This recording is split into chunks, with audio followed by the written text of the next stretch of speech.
you want to do the intro? I can do the intro if you want. Go on. Hi, welcome to Best Life, Best Battle. I've wanted to do that for a while now. Back to the question. He's got ADHD. Don't you? No. Panda, panda, panda, panda, panda.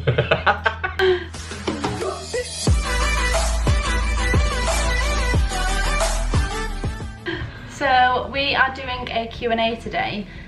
So I put on my Instagram kind of a Q&A about how to deal with relationship when you're in a chronic illness, because I thought it'd be quite interesting for a lot of people to kind of have a bit of an outlook on that. So yeah.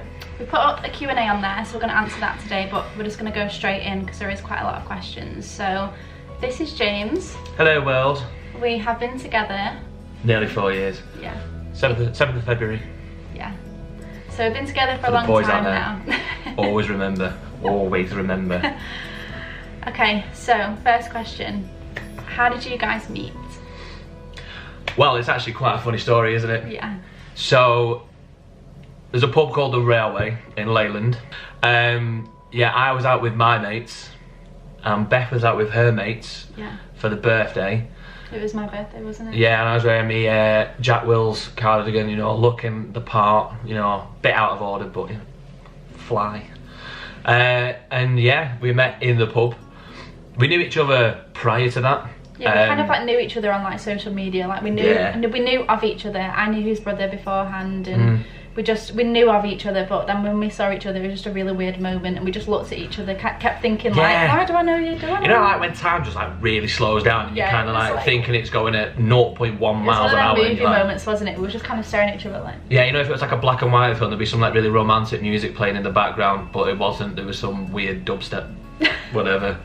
So, you know. Yeah, he literally just looked at me and just said, do I know you? And I said, I feel like I know you. And we blossomed from there. Yeah, sprouted. Yes. So at what point of dating did you tell him about your illness?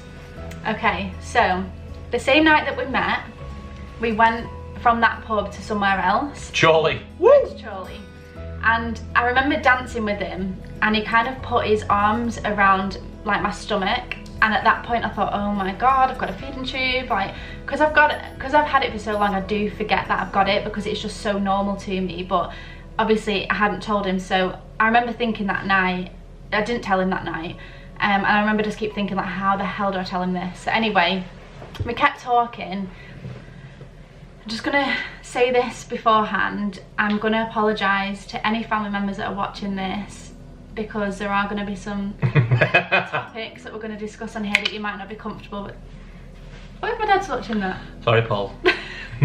So I'm just going to apologise. If you don't want to watch, please don't watch. However, we was in bed together for the first night, and you know, actually nothing happened. Yeah, nothing did happen. Nothing actually happened. Grandad's life. Yeah. Gentleman. Yeah, nothing happened, but we was in bed together, and I remember thinking at that point, oh my god, I'm actually gonna have to tell him. Like, I can't just take my feeding tube out. I'm gonna have to tell him.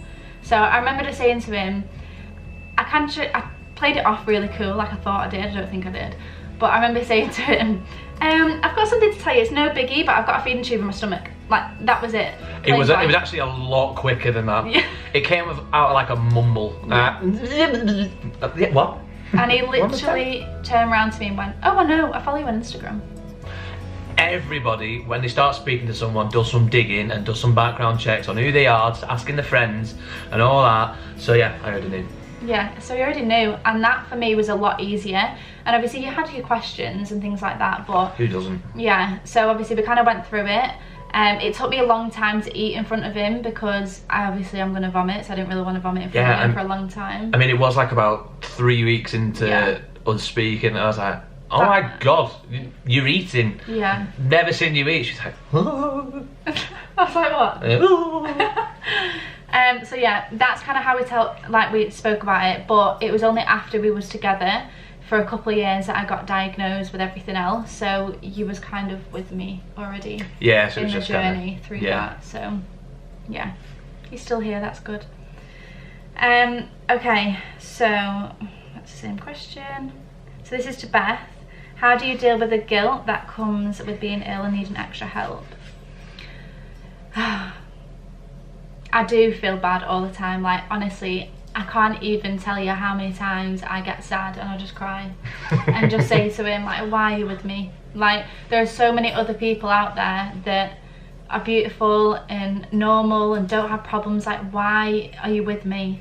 Like, I sometimes find it hard to understand why he wants to be with me, because I'm not really like a lot of girls my age, and I'm not really, you know, I have a lot of different needs, and, you know, I can't do a lot of things that everyone else can do, and everything we do, we kind of always have to think, oh, can I do that? Like, oh, Beth can't really do that, she might not be well, or she can't stand up for very long, or, you know, there are a lot of hurdles, but you just reassure me all the time, don't you? Like, and I think that just really helps, you know, with the guilt, because he just reassures me. And I'll never forget the thing he said to me. He basically said, when we hadn't even been together very long, he always says that he thinks that my illness has made me who I am today, and he always you believe, don't you, in like everything's happened for a reason. So everything does. Yeah.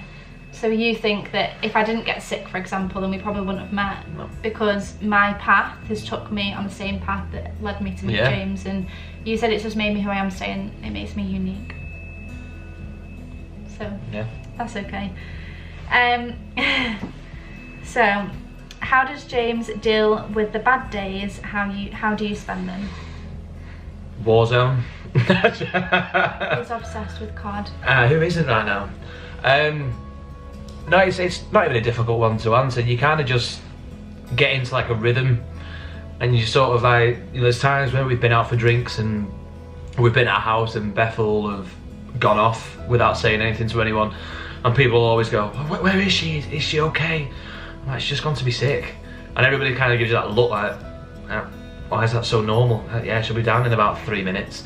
And then she'll walk in and she'll just have that look on her face, and you're looking at her and go, you alright? And we look at each other just going, yeah, we're fine, okay. Yeah. And we'll just carry on with the night. But now when you wake up in the morning, you know, I always try and get her up out of bed. Always try, because I'm always like, if you just get up, you know, maybe you'll feel better if you just get up, go and have a shower. I mean, not too hot, otherwise you'll be passing out. But you know, if you just get up and carry on, then it's fine. But it doesn't stop me doing what I want to do. There's no limitations on what it's like. Okay, if you're feeling like that, I'll just leave you to it. If you need anything, you know where I am, and I'll go and do what I want to do. Yeah. And then I'll just come back later on. You know, yeah, I try not to hold him back, because I do think that that's one of the things that you have to do when you're in a chronic relationship. Like, you can't hold them back, because if I was sick and I made him stay in with me all the time, like that wouldn't be good for him, and it's not fair to make him stay in all the time. So I can manage on my, if there was a day where I was so bad I couldn't manage, he would be there. Like, he would absolutely be there. Even if I was fine and then he went out or did something and I rang him and I needed him, he'd come back straight away. Like, there's nothing like that. It's just on my days that I am really bad, you would stay in with me, wouldn't 100%. you? But the days when I'm a bit sick and, you know, I don't really want to go out, I'm just too tired, I'll always say to him, no, you go, like, it's fine, you go, I'll stay and not here. just that she says that, I do have to clarify it 2 or 3 times after, going, are you sure? Yeah, are you sure? Okay, I'm gone. Yeah. Okay, so how do you keep intimate while I am not very well? Well, honestly, there are so many questions about sex. Like, I can't even. No, it's weird. A lot of questions about sex. So again, I'm sorry to any family members. Yeah, I think the biggest one is because of Beth's illness, which I don't think she'll mind me saying. The drive on her end isn't really there. Yeah. But that doesn't mean to say that it doesn't happen. You know. With 22, 23, yeah, you know, we've been in a committed relationship for nearly 4 years. It'd be weird if we didn't, but we do know the limitations of, if she is too ill, then, you know, you kind of just get that sense for it. It's really, yeah, it's like something in the air where you're just like, yeah, it's probably not going to happen. Yeah, I just generally think that, like you said, on my behalf, like, I don't think I do have the same sex drive that a lot of people would do that are normal, just because, like, I'm on a lot of medication, you know, chronic fatigue, like that, I'm tired all the time. Depression can obviously lack your sex drive, but I mean, we work our way around it. Like, we've been together for so long now, like, something so small like that would be silly to throw everything away, but we you know, we work together, and like if I'm having like, if I'm in pain or things like that, there are some things we can do. And yeah, but I just want to say we are very respectful. We live at home. Yeah. We both live at home, so we are very respectful to anyone watching. But yeah, we work our way around it. We know our boundaries and things like that. So. And I'm pretty sure any guys that are watching this with their partners who will understand exactly what I'm saying. That it's not like it's not a normal relationship, and I think that's what makes it better than normal relationships, because you don't have that constant fear of, oh my god, are they doing this? Because if it's not happening with you, I mean, I'm not wrong. Okay, so that's all of them ones. More about sex. Okay, so this one's to James. Ooh. Is it mentally difficult having a partner with chronic illness? It'd be wrong if I said no. And I think that's the biggest thing to get across. And it is okay for guys to admit that. So anybody who's watching, it is okay to admit to them that you do find it difficult.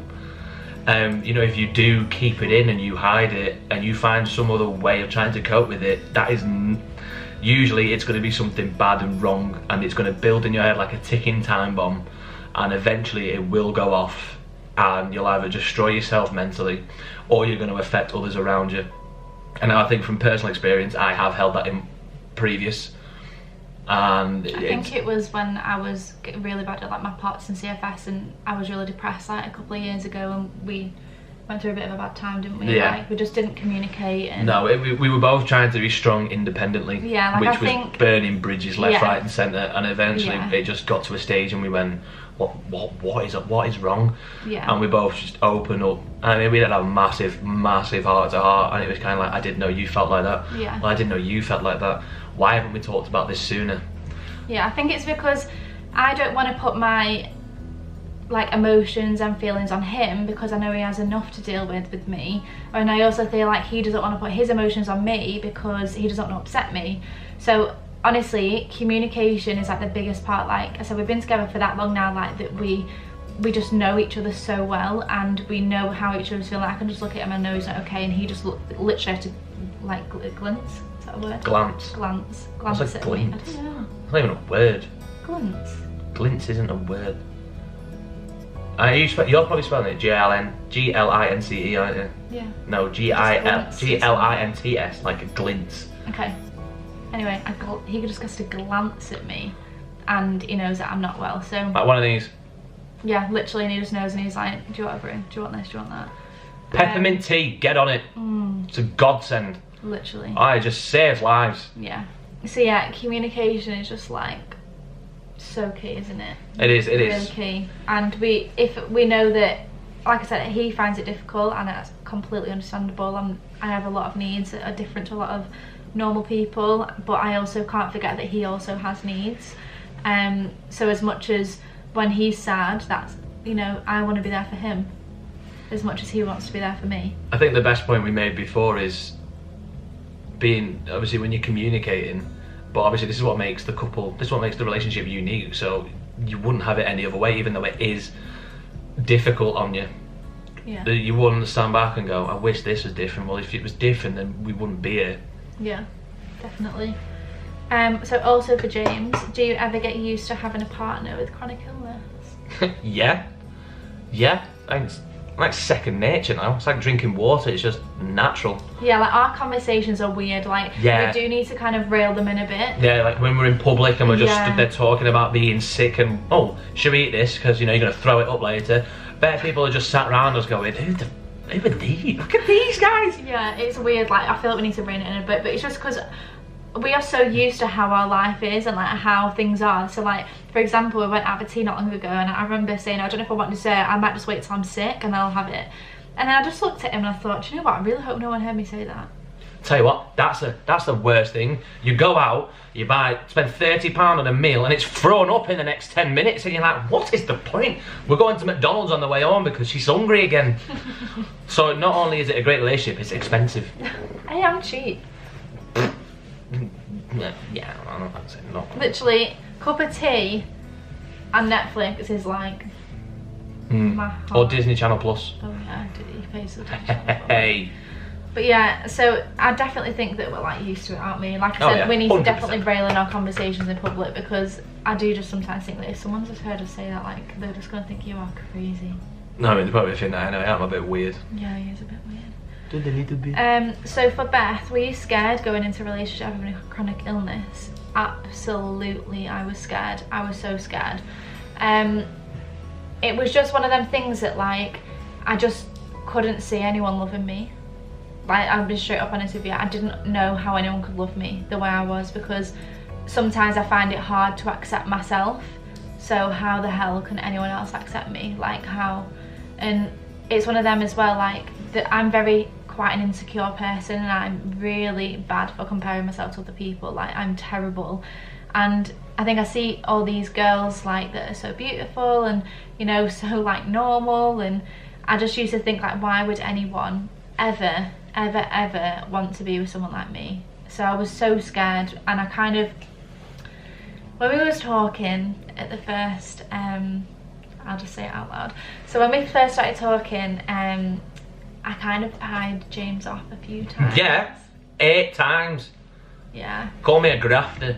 Yeah. Honestly, I was going to get an hourly wage by the end of it. I was grafting that much. So he asked me out a lot, and I kept saying no, just because I was scared to death. I was just like, I just didn't understand it for one, and it was just one of them. I found it hard to go into, but you know, we've worked through it all. Like, obviously it was a lot of things to take in at the beginning, and as I said, I got diagnosed with a lot of other things while we've been together, so we've kind of got through that together. And it's nice that he just knows everything now. Like, he just knows everything, literally, so it makes it better that we've been together for so long now. Okay, so can you have children in the future with your illness? Yes, I can. I already asked that straight up to the doctors when I first got sick, like, because all I want is a family, like, it's all I've ever wanted.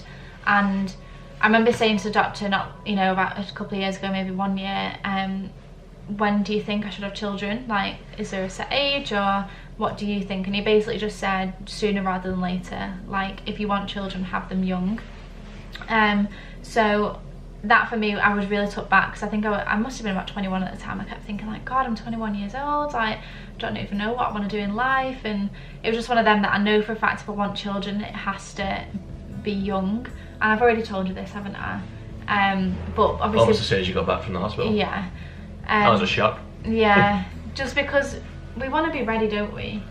Like, yeah, we both want children. Yeah, well, I think the biggest thing is we can't, I know there's like unplanned pregnancies and everything, but you just can't risk it.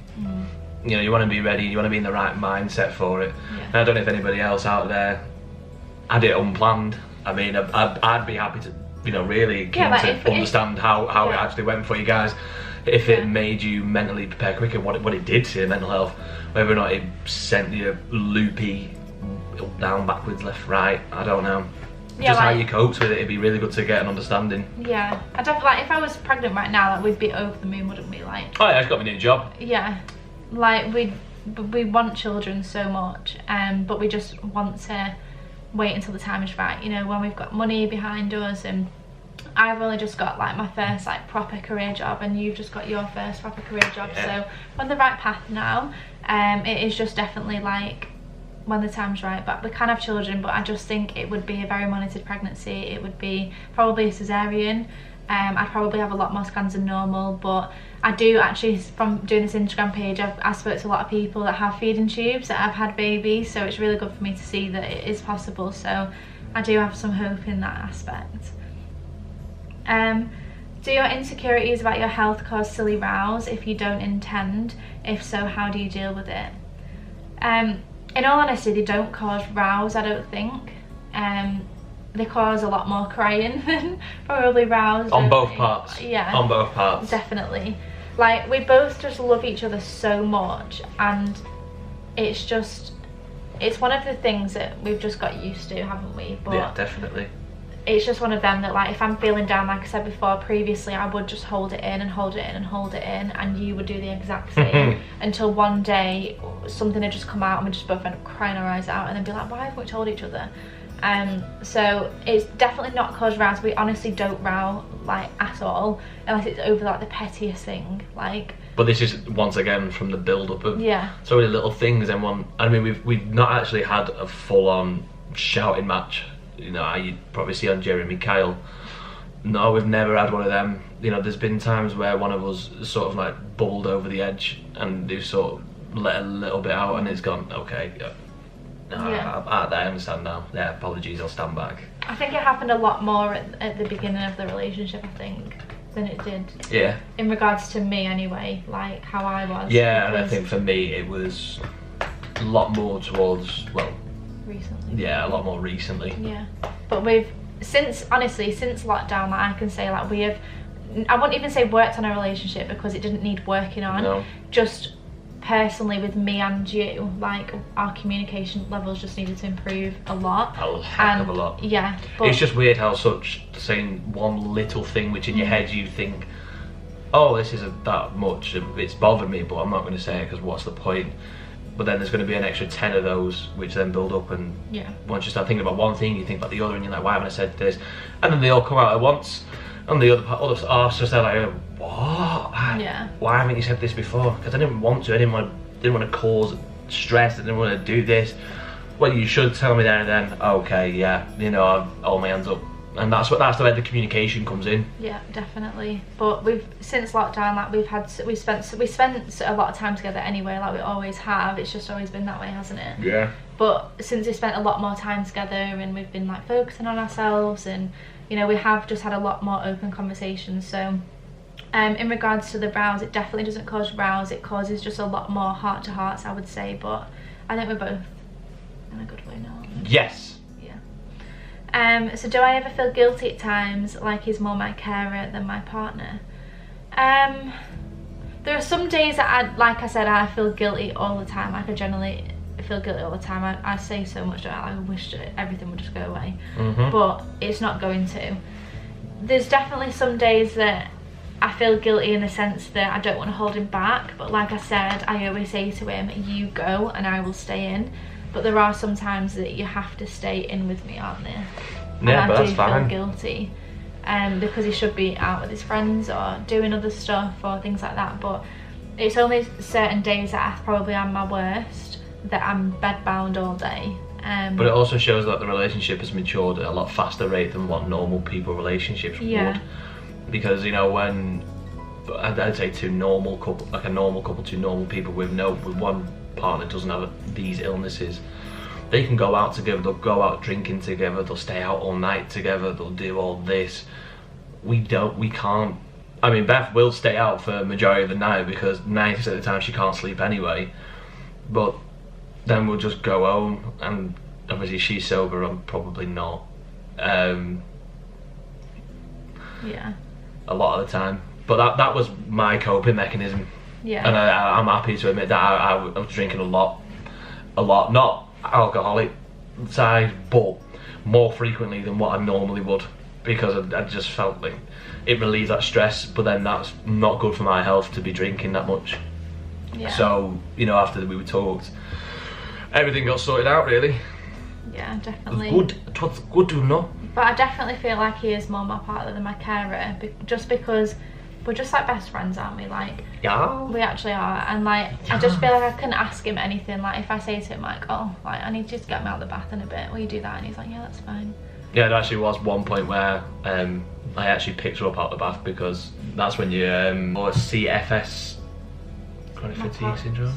What do you mean? CFS, chronic Yeah. fatigue syndrome. When I'm in One of them was on a bad day, and she was going through a time where she stood up too quick or was in a heated area Yeah, for too it's long, my and then parts. went into cold. yeah, I just passed out. So, you know, I was like, have you ever watched Harry Potter where they carry Voldemort to the cauldron? That's what she was at. Okay, maybe not that bad. But yeah, I definitely like the things that I ask him to do, like it's just quite normal for me, so I definitely just think it's like more of our... Also, she goes and makes brews anyway, so it's kind of like I get paid for it. Okay, so last couple of questions. Does it ever take a strain on your relationship? Yes. Yeah. But not for the wrong reasons. Yeah, I agree with that. Definitely. It's not like it's gonna make or break the relationship, it just strains it because we don't communicate. And that is you keep coming back to the same point. Yeah. But that is the key thing. I think it just strains it just because we have a lot more hurdles than a normal couple probably would do. Like, we have been through a hell of a lot. Like, we've not even been together for 4 years yet, and we've been together probably more than what anyone would probably go to in like 40 years. Yeah, potentially. Like, he's been there like with my diagnosis and everything, and you know, my depression, and every single thing that he could see me at my worst, he's seen me. So it's taken a strain in that aspect, because he's just had to see me like in the worst place possible. But I definitely think now, because we have gone through so much together, like I don't really think much more could phase us or make anything worse, really. Do you think? No. Okay, No. so last question. Do I worry that the other will begin to resent me and feel like they are stuck and can't leave the relationship? Oh, all the time. And, you know, I think she just hates me some days. You know, when she wakes up and she gives me that look, and I'm like, oh, you know, you're teasing me. God. Hello, I'm under the water. Please help me. I have to do it. Back to the question. He's got ADHD. Do you? No. He absolutely does.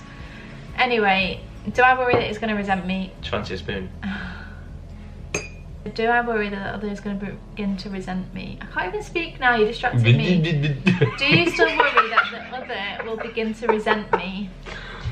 So, yes. Do you? Yes. I do worry you're going to resent me in the future.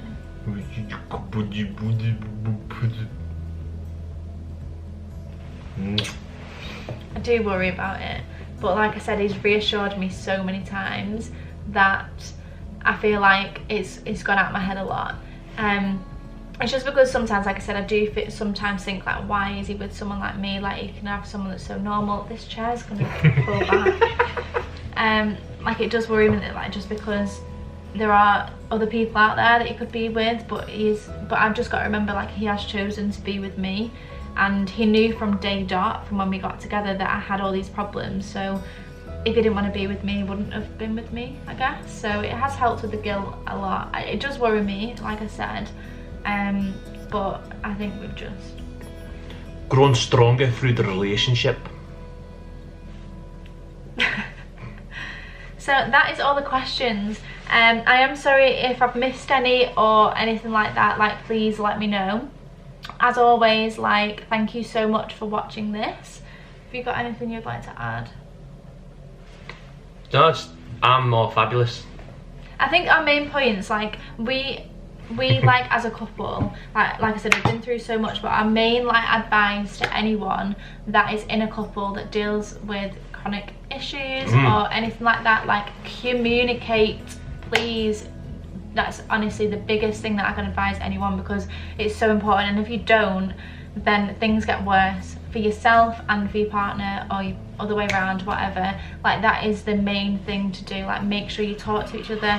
I would also say make sure you're honest from day dot, because let's be real, like, you can't hide your illness. But also that's the same for any relationship. Yeah. You should never lie in a relationship. Never. If you want it to work, you've got to be truthful. Definitely. But we are in a very good place. Life facts. We are in a very good place. Definitely. 100%. Yeah. 110%. You love being on this YouTube. I do. I just love the camera. Look at me. Joking. Right, we're gonna close off this vlog anyway. So. Also, if you do have any more questions that have sprouted from this video, yeah, drop us a message. Let us know. If you're thinking, why are you with him? Don't message. Oh my god.